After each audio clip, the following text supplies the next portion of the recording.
So here behind me, we have a face ranking of different categories of human man that you can put together to create some sort of parallel pattern going on. And each category is listed in either Chad, Normie, or sub5.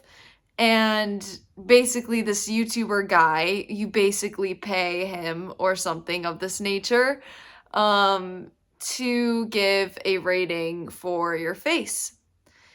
And he seemingly seems like pretty harsh on a lot of his ratings. And as like a woman watching this video, not only does it like not resonate with people I've felt attraction towards just as a woman, like not only have I not really analyzed people in the same way that this influencer, if you will, does, not only does that part not resonate for me, but it doesn't resonate in the sense that this is supposed to be about getting women to like how you look, right? This is supposed to be about getting attention from women, is it? Because I am a woman and here I am watching this, not being able to find any of it resonating with me in terms of how I've lived my life interacting with the opposite sex. However, all of it freaking resonates with me when it comes to ways that I reflect back inwards at myself after watching a video where your face is so like picked out and so studied and so measured out, like you have like a legit jawline and an eyedropper there, and it's just like you're measuring everything.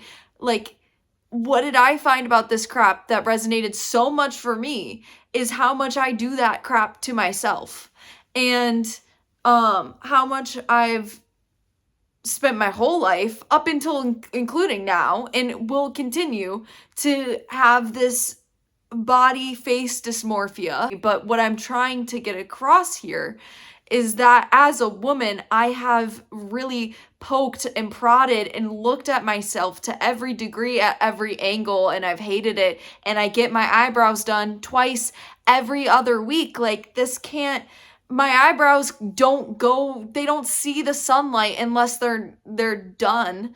So for me to sit here and be like, this video isn't relatable, it's not relatable in the sense of attraction that I've had as a woman towards the opposite sex in no way, shape, or form, but it's relatable in how I've looked at myself in the mirror, and it's relatable in how, in a different way, but a very similar way, I have been so overly critical on myself to the point of it being a survival defense mechanism, because that's what this is.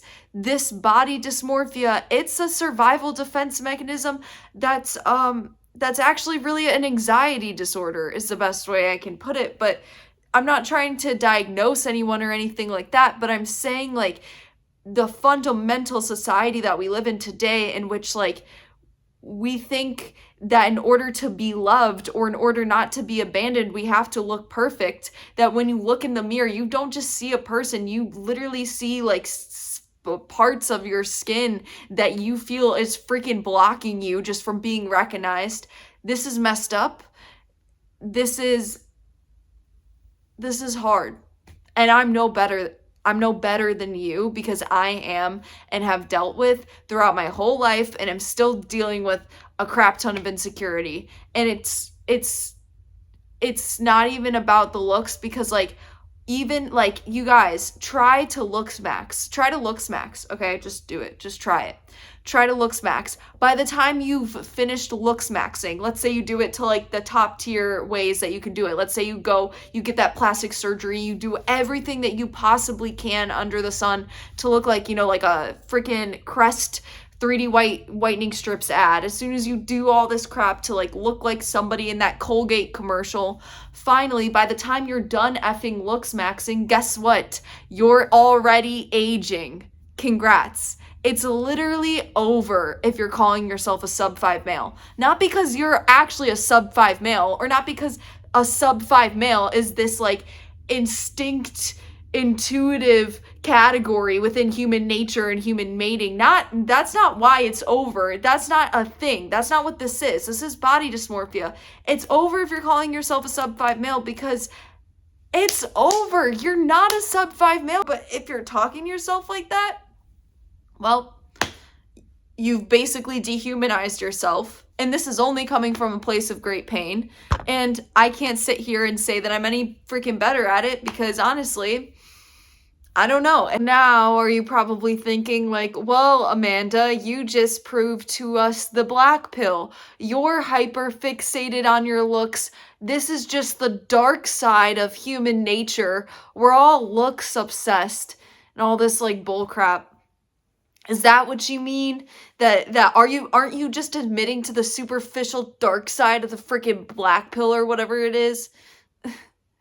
First of all, you guys, like, we're all extremely hard on ourselves, but we don't feel the same when we're interacting with the world with others. I mean, like, of course you do if you feel heavily about that, about yourself. When you see other men, you may project some sort of like, how is he chill with that jawline? If I had that lack of chin, I would have offed myself a year ago. Maybe you think like that when you see other men, but that's not what it is that I'm speaking about here. It's coming in with an animal fact, in case you guys don't already know this, but actually training dogs, when you're like training huskies or whatever, it's good to put two of the opposite gender in a pair in the same cage, if you will, or whatever, because they're actually less likely to fight than two dogs of the same gender in the same pen cage, if you will.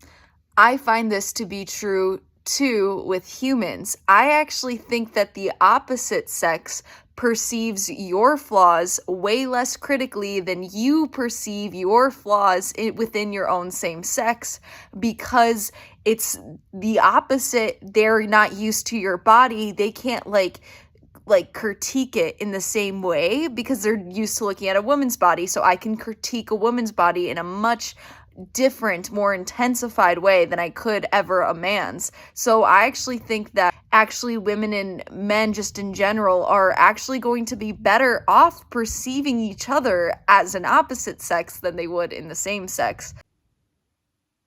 It's like,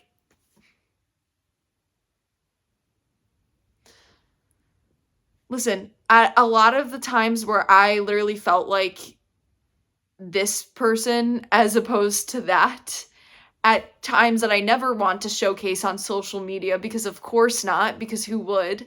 At times where I've literally felt like this, you might have thought that I've always looked like this, or I've always been pretty, or that's good enough, or that would give me some sort of level of validation. Take it from me, like, hating how you look, that's like, you could look like a 10 out of 10. You can be a Stacy or a Chad, but if you hate how you look, it's over. That's what I mean by like looks max. And then by the time you're finished, you'll be starting the aging process, because looks are like a fleeting thing. There's like not like a constant thing that you can like hang on to and hardwire down, and that's so freaking difficult, because then that means that you're out of control and you're just on the ride. And how can you be on the ride if you feel like there's no love? You have to gain that control back. You have to try to look perfect.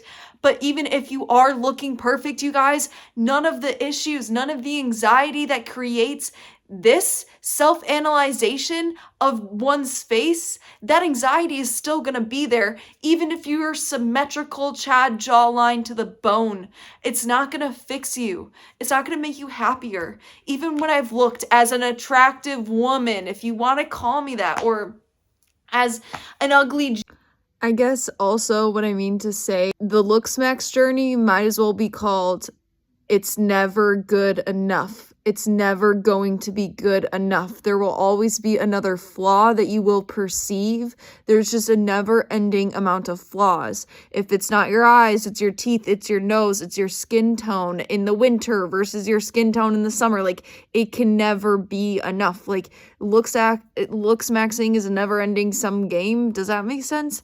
it's never good enough because it's not just about your looks. It's not. It literally cannot be. But I know it's so hard to perceive that, and your feelings are valid and justified, and I'm sorry if I'm coming off annoying in this video. I'm finding my way on this YouTube channel, man. Link down below. Subscribe. As a woman, period, you still experience rejection. How do you think I have this YouTube channel? You think it was from years of acceptance, bro? No, it's not. It's not. Good day.